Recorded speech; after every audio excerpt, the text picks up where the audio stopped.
여러분, 대림절에 별명이 있는 것을 여러분 알고 계십니까? 대림절에도 닉네임이 하나 붙어 있습니다. 그 닉네임은 바로 겨울철의 사순절입니다. 이렇게 불리워진 이유가 있습니다. 우리 교회 역사를 보면 지금은 우리가 한 달 동안 대림절로 지키지만 우리 초기 교회들 1세기, 2세기, 3세기 때는 한 달이 아니라 우리 40일, 우리 사순절과 똑같은 40일에 그 날짜로 주님의 오심을 기다렸던 그 역사가 있었습니다. 또 여러분, 사순절이 어떤 날인지 아마 잘 아실 것 같습니다. 주님이 십자가를 지시는 것을 지시기 전에 그 40일 기간을 사순절이라고 하고요. 또 십자가에서 벌거벗으신 채 우리에게 모든 것을 내어주신 주님의 십자가 앞에서 다른 사람의 삶이 아니라 나의 삶을, 나의 마음을, 나의 영혼을 아주 깊은 곳까지 들여다보고 돌아보는 시간이 여러분 사순절입니다. 그런데 초기 시기에 우리 그리스도인들은 예수님이 십자가에 돌아가시고 부활하시고 또 성천하시고 나서 다시 내가 오겠다라고 하신 그 말씀을 기억하면서 우리 초기 시기에 우리 교인들은 아기 예수를 기다린 것이 아니라 주님이 다시 오시는 것을, 재림하시는 것을 기다리기도 했던 것이 대림절이었습니다. 우리 주님이 다시 재림하신다고 하는데 어떻게 가만히 있을 수가 있겠습니까? 주님의 다시 오심을 기다리면서 사순절처럼 그 시대 교인들은 40일 동안 주님이 오심을 기다리면서 자신들의 삶과 마음과 영혼을 돌아보았던 그런 의미에서 우리 그 시대 대림절을 다른 말로, 다른 별명으로 추운 겨울의 사순절, 그렇게 부르기도 했다는 것입니다. 21세기를 살아가는 우리들에게 대림절은 아기 예수, 우리 예수님이 아기의 모습으로, 연약한 아기의 모습으로 이 땅에 오시는 것을 기다리는 그런 우리 교회 달력으로, 교회 절기로 우리는 그렇게 기억하고 있습니다. 그러나 우리가 한 가지 기억해야 할 것은 우리 초기의 크리스천들은 이 대림절에 주님의 재림을 기다리면서 자신들의 삶을 돌아보는 이 겨울철의 사순절 같은 그런 절기로도 대림절을 보냈다라는 것을 기억하면서 사랑하는 여러분, 비록 우리는 21세기를 살아가고 있지만 단순히 아기의 모습으로 오시는 주님뿐만 아니라 언젠가 다시 오실 주님을 기다리면서 사순절처럼 이 대림절의 기간에도 저와 여러분들의 신앙의 자리, 삶의 자리, 우리의 마음의 영혼의 깊은 부분까지도 하나님 앞에서 돌아볼 수 있는 그런 겨울철의 사순절 같은 또한 우리의 대림절이 되시기를 간절히 소망합니다. 오늘 우리가 읽은 본문은 사가랴의 예언입니다. 그런데 이 안에 찬양이 들어가 있어요. 그래서 사가랴의 찬양, 사가랴의 노래라고도 많이 알려진 그런 본문입니다. 여러분이 잘 아시는 대로 성경에 나오는 노래는 그냥 우리가 알고 있는 노래와는 조금은 다른 의미입니다. 성경에 나오는 대부분의 노래는 어떤 위기의 순간에, 결핍의 순간에 하나님의 구원을 경험하고 하나님의 인도하심을 경험하고 하나님의 공급하심을 경험했던 사람들의 입에서 누가 시키지도 않았는데 터져 나왔다 그러죠. 터져 나오는 것이 성경이 우리에게 소개하고 있는, 신구약 전체에서 소개하고 있는 노래들입니다. 우리가 익히 알고 있는 출애굽기 15장도 그런 내용이죠. 모세가 홍해를 건너고 나서 하나님의 구원이 어떤 구원이었는지를 보고 홍해를 건너고 나서 그 입에서 누가 시키지도 않았는데 찬양이 터져 나옵니다. 그것이 출애굽기 15장에 나오는 모세의 노래입니다. 사무엘상 2장에는 오랫동안 아기를 기다렸다가 마침내 사무엘이라는 아기를 낳게 되고 그 아기를 하나님께 바치면서 한나의 입에서 터져 나온 한나의 노래가 사무엘상 2장에 소개되어져 있습니다. 에베소서 1장에서는 감옥에서 노래가 터진, 찬양이 터진 바울의 노래가 또한 에베소서 1장에 소개되어 있습니다. 우리가 잘 알고 있는 시편도 마찬가지입니다. 시편 23편처럼 푸른 초장에 앉아서 하늘에 떠가는 하얀 구름을 보며 피크닉을 나간 다윗이 지은 시들이 시편이 아닙니다. 자신의 고백처럼 다윗에게도 캄캄한 영혼의 밤 같은 시간들이 있었습니다. 억울하고 답답하고 때로는 비참해지고, 때로는 기도를 해도 언제 이것이 이루어질지 기약이 없는 그런 캄캄한 밤 같은 시간들이 있었습니다. 그럼에도 불구하고 하나님을 향한 믿음의 끈을 놓지 않았던 다윗은 그 답답함이, 그 억울함이, 상처가 기도가 되는 일이 일어났고요. 그리고 마침내는 다윗이 겪은 상처와 아픔이, 답답함이 나중에는 하나님이 이것을 기도로 바꾸시고 나중에는 이것을 노래로 바꾸시는 것을 경험합니다. 그렇게 자기 인생에 경험하신, 일하신 하나님을 기억하면서 지은 시들이 바로 시편이고요. 이것이 시편에 드러난, 대부분의 다윗의 시에 드러난 다윗의 노래가 된 삶의 내용들입니다. 오늘 우리는 그렇게 잘 알려진 인물은 아니지만 이 세례 요한의 아버지였던 사가랴의 노래를 우리 이 시간을 통해서 잠깐 은혜를 좀 나누고자 하는데요. 다시 한번 성경에 나오는 노래를 대하면서 여러분들이 이 이민 땅에 와서, 이 미국 땅에 와서 이 고단한 이민 생활을 살아가면서 그 수없이 겪은 아픔들, 기도의 제목들, 상처들, 제가 속속들이 다 알 수는 없지만 성경에 나오는 노래들이 하나님께서 그 아픔을 기도로 바꾸어 주시고 마침내 노래로 바꾸어 주신 것이 성경에 나오는 노래라면, 사랑하는 여러분, 오늘 이 사가랴의 노래를 대하면서 저와 여러분들에게도 남들이 알지 못하는 상처가 있다면, 아픔이 있다면, 아직 해결되지 못한 기도의 제목이 있다면 우리 하나님께서 그 기도의 제목을 그 모든 아픔들을 기도로 바꾸어 주실 뿐만 아니라 마침내 노래로 바꾸어 주실 우리 그 하나님을 기대하면서 오늘 이 말씀을 함께 대하게 되기를 간절히 소망합니다. 오늘 본문은 조금 전에 말씀드린 대로 세례 요한의 아버지였던 사가랴의 노래입니다. 사가랴는 그 시대 제사장이었어요. 제사장은 지금 시대 목회자와 비슷한 역할이죠. 똑같지는 않아도 때로는 예배를 인도했고요. 자신이 예배를 섬겨야 하는, 성전을 섬겨야 하는 순번이 되면 기도하는 시간을 갖기도 하고요. 하나님께 직접 예배를 드리는 기물들을 관리하는 사람들도 이 제사장들이었습니다. 그래서 이 시대 목회자에게 주어진 의무와 책임처럼 그 시대 제사장에게도 다른 것은 몰라도 삶의 거룩함은 꼭 지켜야 하는, 진실된 삶을 살아야 하는 책임이 주어진 사람들이 바로 그 시대의 영적 지도자의 한 부류였던 제사장들이었습니다. 예수님이 이 땅에 아기의 모습으로 오셨던 그 시대에 우리 역사적 문헌에 의하면 예루살렘을 섬겼던 제사장의 숫자가 2만 명에서 3만 명 정도가 되었다라고 합니다. 그런데 오늘 이 사가랴의 노래를 잘 이해하기 위해서 우리가 한 가지 기억해야 할 것은 예수님이 아기의 모습으로 오셨던 그 시대에는 정치적으로, 영적으로 굉장한 혼란의 시기였다는 것입니다.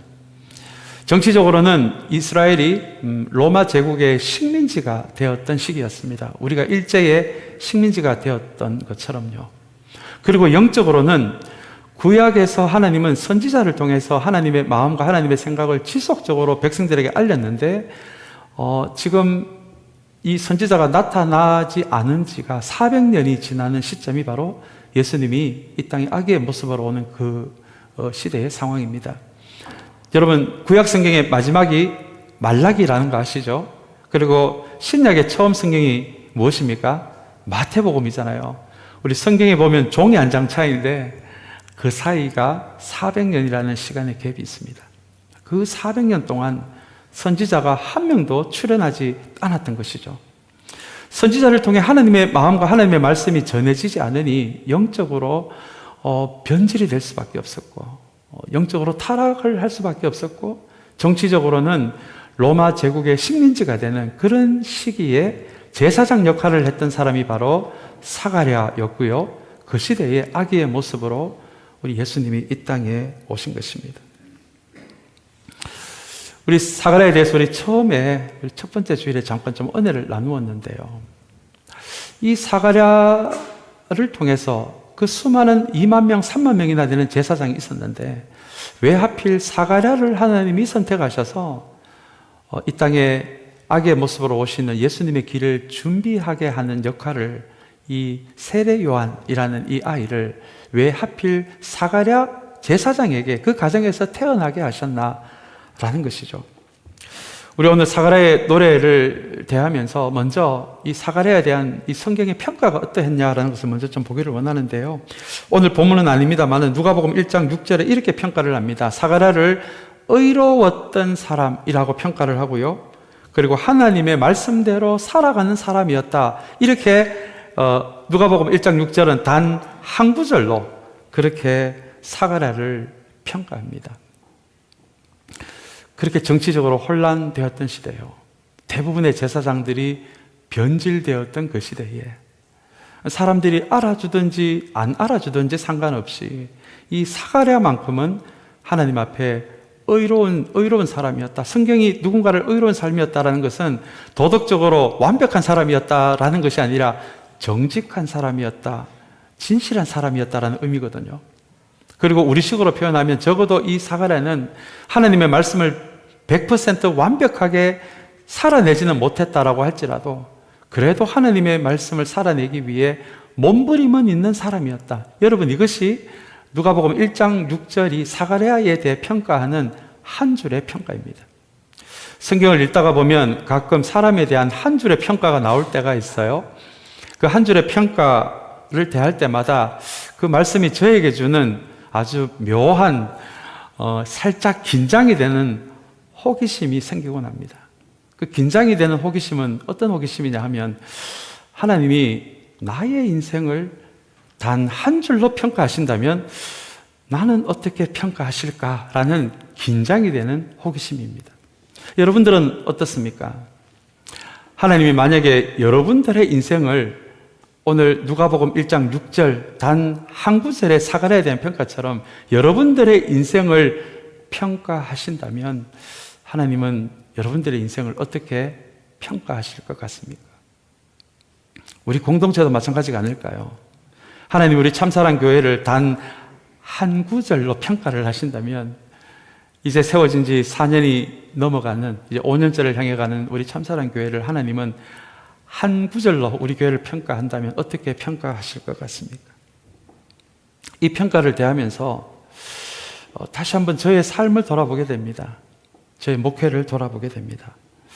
나는 과연 사람의 평가를 두려워하는 사람인지 아니면 하나님의 평가를 두려워하는 사람인지를 돌아보게 하는 것이 여러분 이 대림절 기간에 만나는 사가랴에 대한 한 구절의 평가입니다. 그래서 대림절을 겨울철의 사순절이라고 하는 것 같아요. 단순히 크리스마스가 다가와서 기쁘고 흥겹기만 하는 날이 아니라 하나님 앞에서 그리고 대림절의 말씀 구절들을 대하면서 하나님은 내 인생을 한 구절로 평가하신다면 어떻게 평가하실까? 그런 마음으로 우리를 돌아보신다면 여러분 그것이 대림절을 겨울철의 사순절이라고 부르는 의미가 되지 않을까 생각해 봅니다. 다시 한번 오늘 사가랴의 노래를 대하면서 사가랴를 누가복음 1장 6절 단 한 구절로 그 사가랴의 인생을 평가하시는 하나님을 보면서 사랑하는 여러분 다시 한번 우리의 삶이 우리의 인생이 사람의 평가가 아니라 하나님의 평가를 준비할 수 있는 그런 믿음과 삶의 여정이 되시기를 간절히 소망합니다. 이제 우리 그런 마음으로 사가랴의 노래를 한번 보기를 원합니다.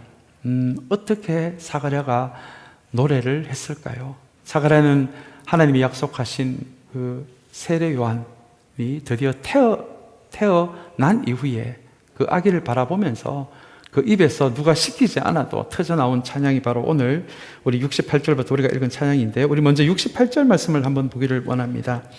제가 한번 읽어드리겠습니다. 주 이스라엘의 하나님은 찬양 받으실 분이시다.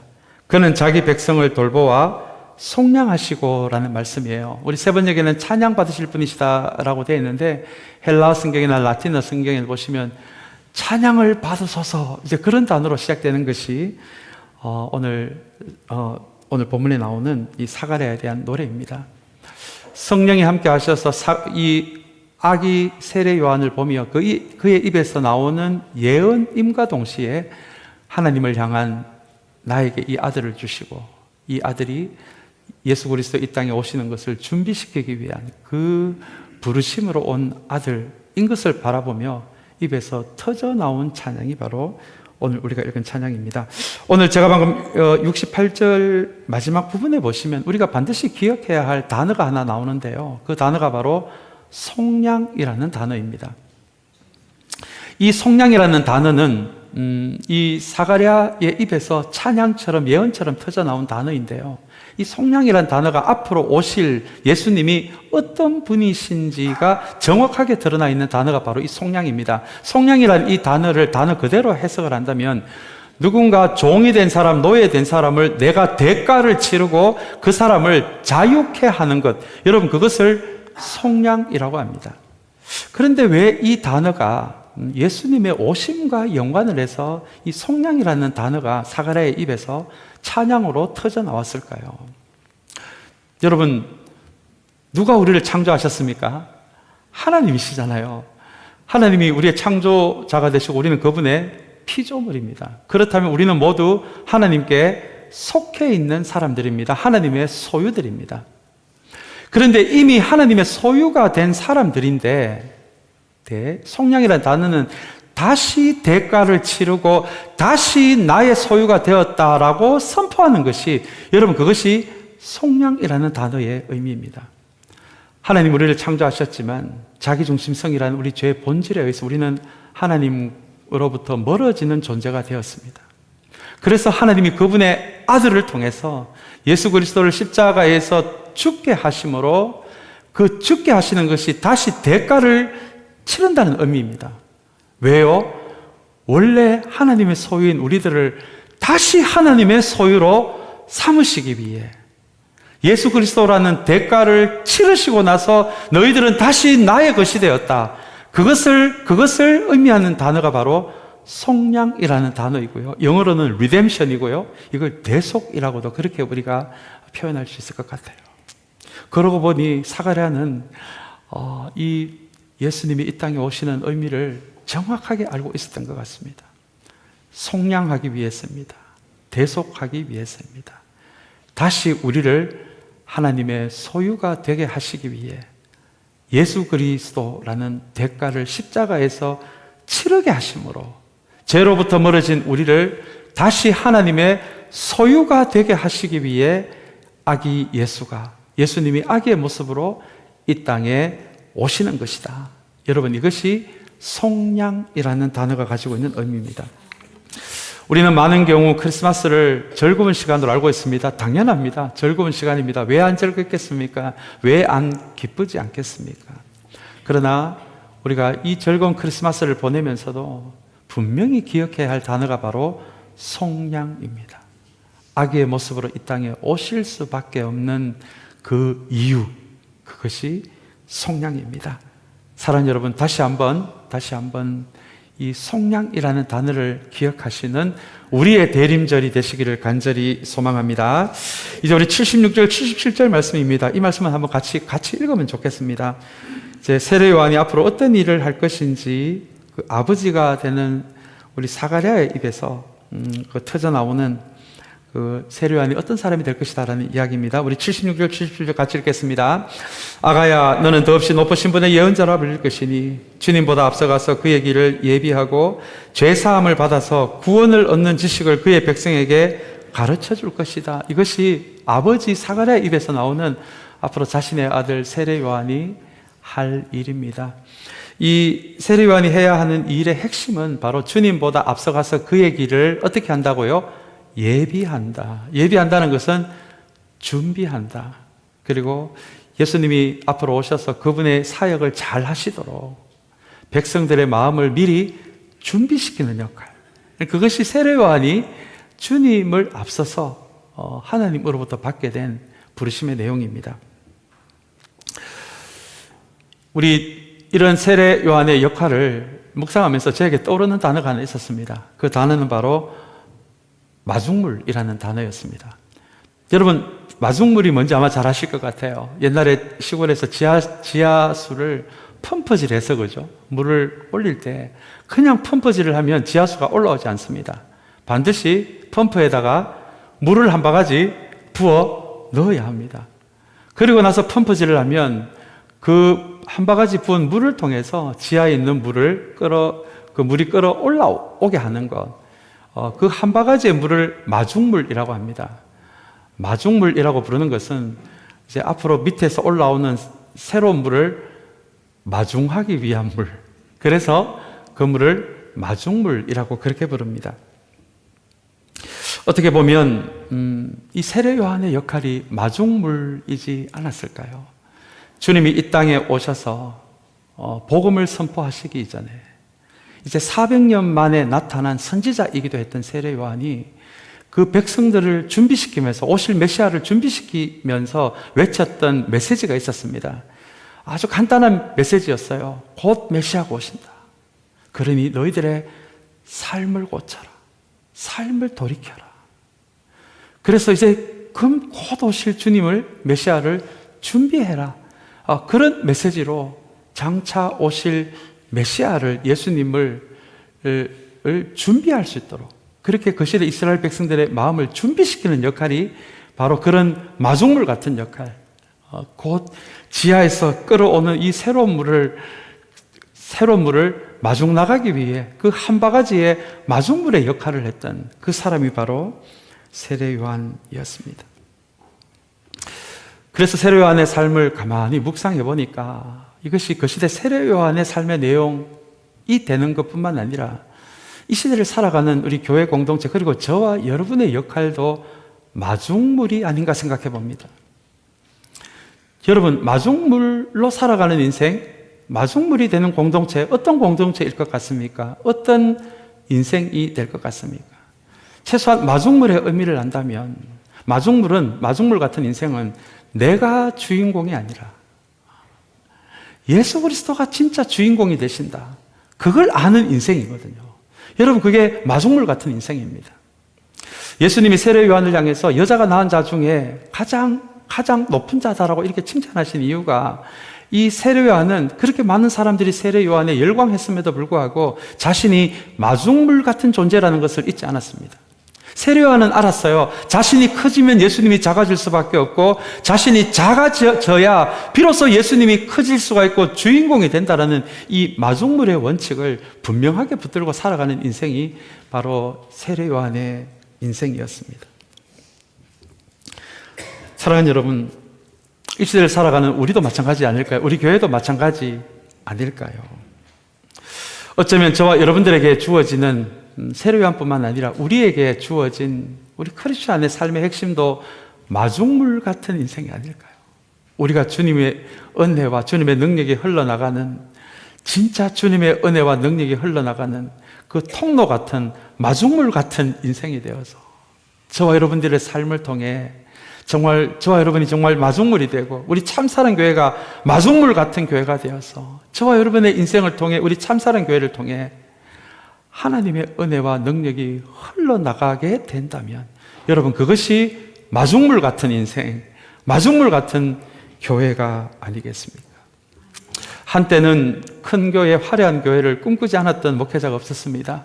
그것을 꿈꾸지 않았던 우리 교회들이 없을 정도로 크고 화려하고 커지는 교회는 모든 교회와 모든 목회자들의 로망이었던 시절이 있었습니다.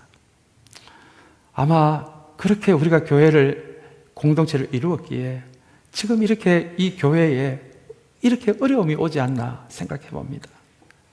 사랑하는 여러분, 다시 한번 이 대림절에 세례 요한의 인생을 기억하면서 크고 화려한 교회를 꿈꾸는 것이 아니라 다시 한번 마중물 같은 인생, 마중물 같은 교회로 그렇게 가꾸어 나가기로 결심하는 저와 여러분들이 되시기를 주님의 이름으로 간절히 축원합니다.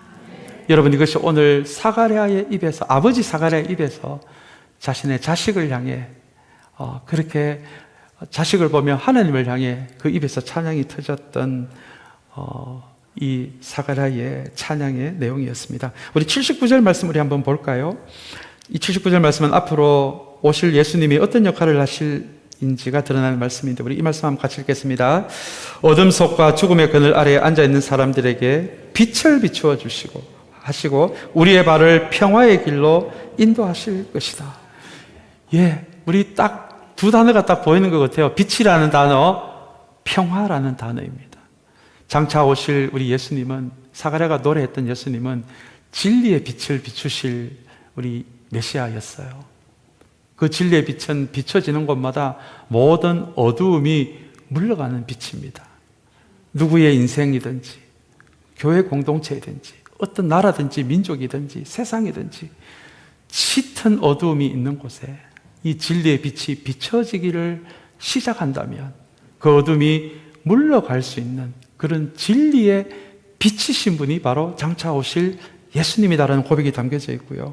또한 그 주님이 우리에게 어떤 길로 인도하시느냐 하면 평화의 길입니다. 평화가 우리가 인사를 나누는 샬롬이에요. 하나님 안에서 하나가 될 수 없는 것까지 하나가 되어 있는 상태, 그것이 샬롬의 상태입니다. 평화의 상태입니다. 주님이 빛이 되시고 평화 샬롬이시라면 주님을 따르는 우리 교회 공동체가 어떤 공동체가 되어야 하는지가 담겨져 있는 말씀이 바로 이 79절의 말씀입니다. 여러분, 교회 공동체는 복잡한 곳이 아닙니다. 진리의 빛을 세상에 비추는 곳이 되어야 합니다. 어두운 곳이에요. 예수님을 모르는 곳이에요. 혼돈이 있는 곳이에요. 그곳에 진리의 빛을 비추는, 반사시키는 거울과 같은 곳이 교회입니다. 또한 평화의 샬롬의 주님으로 오신 주님이 우리 공동체에 원하시는 또한 그 삶의 모습이 평화입니다. 샬롬입니다. 하나가 되게 하는 거예요. 하나가 될 수 없는 것까지도. 성경은 마귀를 분열의 영이라고 합니다. 속이는 영이라고 합니다. 성령은요, 하나님의 영이시고 주님의 영이신 성령은 하나 되게 하시는 영이라고 하세요. 평화의 영, 화목의 영, 화해의 영, 화평의 영. 여러분, 이것이 우리 주님께서 우리가 걸어가기를 원하시는 이 평화라는 단어의 의미입니다. 그러면 우리 딴 거 복잡한 거 없을 것 같아요. 우리 참사랑교회 복잡한 거 많이 할 필요도 없고요. 그냥 주님께서 원하시는 오늘 이 79절의 말씀이 우리에게 말씀하시는 것처럼 진리의 빛을 어두운 세상에 비추는 교회예요. 우리가 세상보다 더 어두워지는 곳이 되는 것이 아니라, 그리고 하나 되게 하는 일. 여러분, 가끔 보면 성령님이 잘 안 보여서 어디에 계시는지 잘 몰라요라는 분이 계세요. 우리 성령님이 우리 교회에 계시는지 안 계시는지 알아보는 방법이 딱 한 가지가 있습니다. 만약에 우리 교회가 시간이 지날수록 더 큰 하나가 되잖아요. 그러면 이 교회 공동체 안에 성령님이 역사하고 계신 것입니다. 그런데 우리 교회가 자꾸 마음이 갈라져요. 거룹이 생겨요. 여러분, 마귀가 일하고 있다는 거예요. 너무 쉽죠? 너무 쉽죠? 왜냐하면 하나님의 영이시고 주님의 영이신 성령은 하나 되게 하시는 영이고 화목하게 하시는 영이에요. 심지어 하나가 될 수 없는 사람들까지도 하나 되게 하시는 그것이 성령이시기 때문이고 하나님의 영이시기 때문입니다. 오늘 사가랴가 고백한 것처럼 사랑하는 여러분, 우리 참사랑교회 다시 한번 진리의 빛을 어두운 세상에 비추고요. 먼저 우리 안에 비추어서 우리 안에 어두움을 물러가게 한 다음에 다시 한번 그 빛을 세상에 비추는 교회가 될 뿐만 아니라 하나 되게 하는 일에 이 평화, 이 샬롬을 정말 소중하게 여기시는 저와 여러분들이 되시기를 간절히 소망합니다. 이제 마지막으로 80절 말씀입니다. 이제 세례요한이 어떻게 자랐다는 말씀으로 오늘 본문이 마무리가 됩니다. 우리 80절 함께 읽습니다. 악에는 자라서 심령이 굳세어졌다. 그는 이스라엘 백성 앞에 나타난 날까지 광야에서 살았다라는 말씀으로 오늘 본문이 마무리가 됩니다. 심령은 마음과 영혼을 의미합니다. 심령이라는 단어가 가지고 있는 의미는 우리의 마음과 영혼은 연결이 되어 있다는 거예요. 그래서 우리의 영혼이 강해지면 우리의 마음도 어떻게 해요? 강해진다는 것이죠. 참, 이 심령이 굳세어졌다라는 단어가 얼마나 중요한 단어인지 모릅니다. 얼마나 중요한 표현인지 모릅니다. 우리는 살아가다 보면 우리의 외적인 것을 강하게 하는 것에 우리가 이 땅을 살면서 경쟁도 해야 되고요. 우리를 능력 있는 사람으로 만들어야 하니까 이런 부분이 이해가 안 되는 것은 아니지만, 그러나 그렇게 우리가 할 수 없이 살아간다라고 할지라도 오늘 본문이 이야기하는 우리의 심령이 강해지게 하는 그 일을 소홀히 하게 되면 여러분 큰일 나거든요. 큰일 나거든요.